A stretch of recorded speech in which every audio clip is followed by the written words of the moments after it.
71 നമ്മൾ ഇമ്മലയാളത്തില് ഒത്തുചേർന്നു വെള്ളയോട് എതിർത്തു നല്ല മട്ടില് ഏറനാടിൻ ധീരമക്കള് ചോര ചിന്തിയ നാട്ടില് ചീറിടും ബീരംഗികൾക്ക് മാറുകാട്ടിയ നാട്ടില് എന്ന് പറഞ്ഞാരംഭിക്കുന്ന ആ പടപ്പാട്ട് അതിൽ കമ്പളത്ത് ഗോവിന്ദൻ നായർ ഏറ്റവും ക്രിസ്പായി ഏറ്റവും സമഗ്രമായി ആ സമരത്തിന്റെ ഉള്ളടക്കത്തെ കുറിച്ച് എഴുതുന്നുണ്ട്.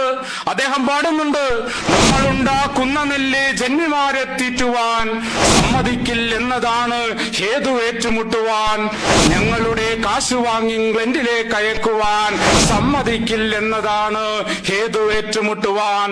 നമ്മളുണ്ടാക്കുന്ന നെല്ല് ജന്മിമാരെ തീറ്റുവാൻ സമ്മതിക്കില്ലെന്നതാണ് എന്ന് വെച്ചാ ജന്മിത്വം തുലയട്ടെ എന്ന്. നമ്മളുടെ കാശ് വാങ്ങി ഇംഗ്ലണ്ടിലേക്ക് അയക്കുവാൻ സമ്മതിക്കില്ലെന്നതാണ് എന്ന് വെച്ചാൽ സാമ്രാജ്യത്വം തുലയട്ടെ എന്ന്, കൊളോണിയലിസം തുലയട്ടെ എന്ന്.